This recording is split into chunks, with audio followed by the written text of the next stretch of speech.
राम राम दोस्तों।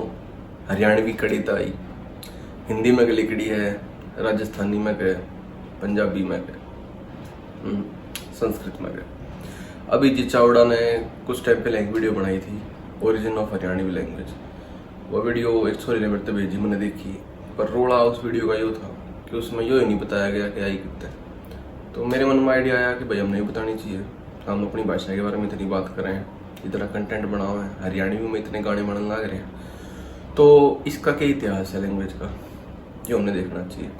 तो आज की वीडियो में कोशिश करेंगे कि इसकी हिस्ट्री ट्रेस करेगा, क्या लैंग्वेज लिखड़ी के खड़ी थे। और उससे पहले कुछ फैक्ट इस लैंग्वेज के बारे में कि प्रेजेंटली जिस एरिया में बोली जाए, हरियाणा, दिल्ली देहात और वेस्टर्न यूपी के लागते एरिया, नॉर्थ राजस्थान और पाकिस्तान में कौन से एरिया, साउथ पंजाब के और सिंध के, नॉर्थ सिंध के, जिते हरियाणा के मुसलमान जाके बसे उन एरिया में, इसमें मुल्तान, ओकाड़ा, सखर, व्याड़ी, बावलपुर, बावलनगर, ये इलाके मेन है। तो आज के डेट में इन इलाके में बहुत आयत तो बोली जा है और करीबन 1 करोड़ इसके स्पीकर हैं 2011 का जो इंडिया में सेंसस हुआ था उसके हिसाब से, और लिंग्विस्टिक सर्वे इसके अलावा भी होते रहे। तो ये इसकी कंडीशन है। तो यार देख लें, इसने किया आई कड़ी तय है हरियाणवी, तो इसने ट्रेस करेंगे संस्कृत वैदिक टाइम्स तक।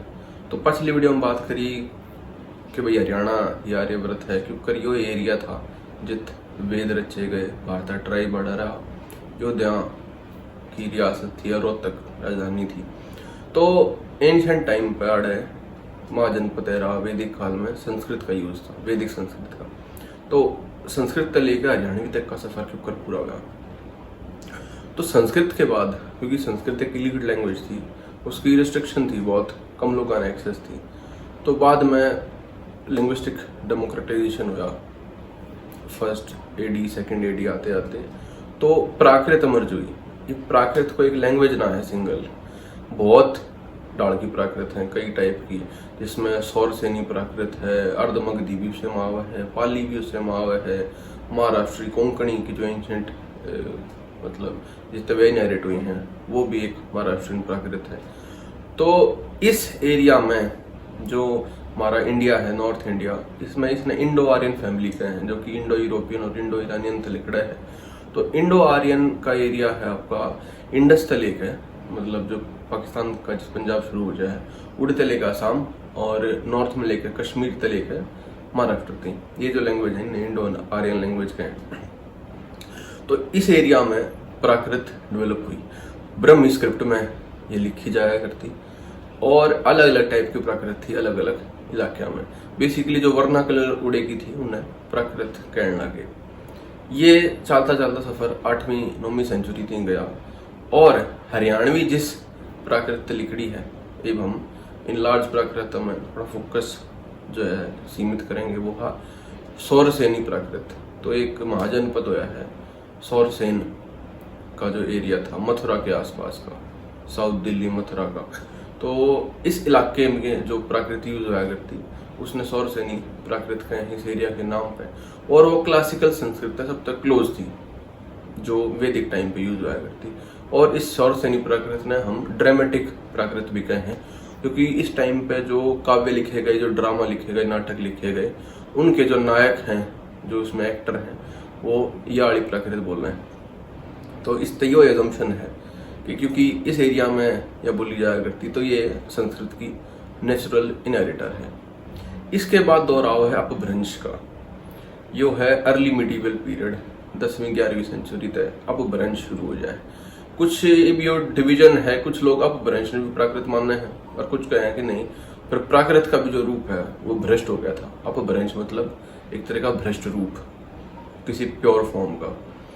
प्राकृत लोग अपने आप को है कि संस्कृत की भ्रष्ट फॉर्म है, फिर प्राकृत की भ्रष्ट फॉर्म, या प्राकृत एक भ्रष्ट प्राकृत की फॉर्म है अपभ्रंश। तो 11वीं शताब्दी तक, 11वीं सेंचुरी तक, जब कैसको के सल्तनत आने में टाइम था 100-150 साल का, जब तक अपभ्रंश आड़े इमर्ज होने लगी अलग अलग एरिया में थोड़ी की लोकल लैंग्वेजेस। तो यो चलते चलते पक्का होता गया मुगल टाइम आते आते। और इस टाइम तुम देखा होगा वर्नाकुलर में कबीर जुगरदोई लिखा है सन 1400 के आसपास। तो उसका एक दुआ मेरे बड़े दिमाग में स्कूल टाइम से रह रहा है, क्योंकि उसमें हरियाणवी का पुटाव है। तो क्या करते कि इस टाइम पे ब्रिज इमर्ज हुई, तुलसीदास ने अवधी में लिखा या सूरदास ने ब्रिज में लिखा और अब्दुल रहीम खान खाना ने ब्रिज में और इस लैंग्वेज में मलिक मोहम्मद जायसी ने। तो उस टाइम पे हिंदी कितने नहीं थी भी, जो मिडीवल टाइम है, भक्ति काल का जितनी सारी रचना हुई वो एक मिक्स सी बोली में हुई इस नॉर्थ इंडिया की। तो उसका एक दुआ है कबीर का कि निंदक नेड़े राखिए आंगन कुटी बंधाए, बिन साबन पानी बिना निर्मल करे सुबाए। तो इसमें नेड़े एक वर्ड आवा है, निंदक नेड़े राखिए, मतलब अपना निंदक, अपने आलोचक को अपने पास रखो, वो बिन साबन पानी के, साबन और पानी बिना ही आपका स्वभाव जो है उसको निर्मल करता है। तो साबन एक वर्ड है और नेड़े एक वर्ड है। ये नेड़ा पंजाबी में भी यूज हुआ, हरियाणवी में यूज हुआ है, साबन दोनों में यूज हुआ है। तो क्योंकि क्या जा कबीर इस पूरे एरिया में घूमे, बनारस से लेकर हरियाणा पंजाब वाले, तो उसने हर जगह के वर्ड अपने दो यहाँ में लिए। तो एक तरह से उसका पुट जो मॉडर्न हरियाणवी है उसके कुछ अंश देख सको कि हाँ 1300-1400 में आ लिए हैं इस एरिया में। तो अब ब्रंश जाते जाते मुगल काल खत्म हुआ है, औरंगजेब का टाइम खत्म हुआ है, फिर एक और लिंग्विस्टिक रेवोल्यूशन आया है। एक पर्शियन भाषा थी, फिर उर्दू जो प्रोमिनेंट होना शुरू हो जाए, हिंदी बनने लग गया, हिंदी बनने लग गया है। तो एक न्यू क्या आ जाएगा भाई, हिंदी जो है ना वो इसकी जननी है हरियाणवी की, ये भी डिबेट आ जाए, ऐसा नहीं है।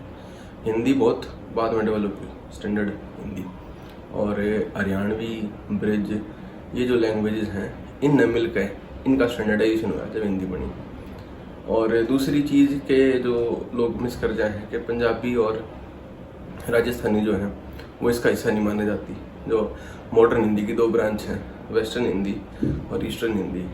तो शुरू में कहा जाए कि हरियाणवी पंजाबी तलिकड़ी है या राजस्थानी तलिकड़ी है, कम्प्लीटली अनट्रू है। लिंग्विस्टिक बेसिस पर जो कैटेगराइजेशन करा जाए है इंडो आर्यन फैमिली का, उसमें एक सेंट्रल जोन है, उसमें ईस्टर्न हिंदी और वेस्टर्न हिंदी आवा है। उसमें वेस्टर्न हिंदी की कैटेगराइजेशन में हरियाणवी पड़ा है। उसमें और जो बोली नेड़े तेड़े की लवे धोरे की हरियाणवी की, उसमें कन्नौजी है, ब्रिज है, कौरवी है, हिंदुस्तानी है, उर्दू है, ये रीजन है। तो ये डिबेट मेरे ख्याल से खत्म हो जाना चाहिए कि हरियाणवी कड़े ताई और हरियाणवी पंजाबी और राजस्थानी तो नहीं लिखड़ी है, हिंदी तो भी नहीं लिखड़ी है। मॉडर्न हिंदी बहुत लेट डेवलप हुई है और उसमें हरियाणवी, कौरवी, देलवी का पुट है, उसका स्टैंडर्डाइजेशन हिंदी है। तो हरियाणवी की जननी हिंदी नहीं है, हिंदी और बाकी जो क्षेत्रीय भाषाएं बोली जाती है वे हिंदी की जनक है। और ये पंजाबी और राजस्थानी वाला डिबेट जो है खत्म हो जाना चाहिए।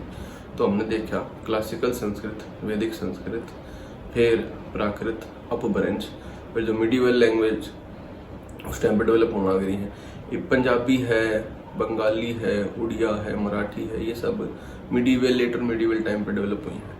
तो जो हिंदी की मॉडर्न फॉर्म है, इसकी सारी बोलियां हैं, ये भी उसी टाइम पर डेवलप हुई। फर्क क्या रहा कि इन सब ने मिलकर हिंदी का स्टैंडर्डाइजेशन करा अंग्रेजा के टाइम पे, वो बनी, ना कि उल्टी ये हिंदी पहले थी और हरियाणवी बाद में बनी, ऐसा नहीं है। तो दोस्तों यो थोड़ा सा इतिहास है अपनी इस लैंग्वेज का, हरियाणवी का, इसके ओरिजिन्स है। बाकी इस पर शोध होना काफ़ी हद तक ये भी बाकी है। ग्रियर्सन ने लिंग्विस्टिक सर्वे ऑफ इंडिया करा था, 30 साल चला वो, और उसमें हरियाणवी की पोजीशन उसने काफ़ी नीचे रखी, इस पर कम ध्यान दिया डे की लैंग्वेज पर। लेकिन इस पर दोबारा काम होना चाहिए, जो इसकी कैटेगराइजेशन है शायद उस पर भी रिलीव करें। क्योंकि एक चीज़ जो हरियाणवी ने हिंदी तक अलग बना हुआ है, वो ना केवल इसके रेट्रोफ्लेक्स एल, रेट्रोफ्लेक्स एन, आर, ये चीज़ होगी, यानी कि अड़े अणे जिन्हें लैंग्वेज में कहा करें, जेमिनेशन इसका एक फीचर है, छोटा बड़ा अगला वर्ड डबल हो जाए, ये सब फीचर राजस्थानी पंजाबी तक कॉमन है और ओवरलैप भी कर रहे हैं काफ़ी वर्ड्स और इंटोनेशन बॉर्डर एरियाज में। तो लैंग्वेज ने हम एक डायलेक्ट कॉन्टिन्यूम की तरह देखें, ना कि एक ट्री की तरह जिसमें एक के बाद एक लैंग्वेज आए जाए और उनके एरिया सेपरेट है। ऐसा नहीं है इंडिया में, एक ये लैंग्वेज या डायलेक्ट कॉन्टिन्यूम है, यानी कि एक एरिया, फॉर एग्जांपल चलो पाकिस्तान के बावलपुर या मुल्तान तक उड़े तो जो लैंग्वेज स्टार्ट हुआ है, जैसे सराइकी कहें, तो सराइकी पंजाबी के लिए म्यूचुअली इंटेलिजिबल है। पंजाबी आते आते थोड़ी बागड़ी हरियाणवी के लिए कुछ पुट उसका म्यूचुअली इंटेलिजिबल है। हरियाणवी कौरवी गेल्या, कौरवी फिर ब्रिज और बुंदेली गेल्या, बुंदेली जो है अवधी गेल्या, अवधी जो है ये भोजपुरी, और भोजपुरी फिर मिथिली जो अंगिका है या मिथिला प्रदेश की भाषा है, और उड़ते लेके वो बंगाली गेल्या। तो एक यो तार जुड़ रहा है पूरे इंडो आर्यन लैंग्वेजेस का। जित बॉर्डर एरिया जैसे लैंग्वेज का बॉर्डर एरिया हुआ है तो अगली गेल्या थोड़ा थोड़ा ओवरलैप करने लग जाए, अक्रॉस इंडिया चीज देखी गई है। तो एक लैंग्वेज कंटिन्यूम हमने देखना चाहिए। न्यू हरियाणा के आदमी कई आसपास के प्रदेश की भाषाएं समझ ले हैं, चाहे वो राजस्थानी समझ लें या मोटी मोटी पंजाबी समझ लें, ब्रिज समझ लें, कौरवी समझ लें, न्यू समझ लें, एक लैंग्वेज कंटिन्यूम है। कोई straight separate division straight jacket में लैंग्वेजेस या डायलेक्ट्स का हम नहीं रख सकते। किसी लाइक की वीडियो तड़ा कमेंट आऊँ बता इसको। जय राम जी।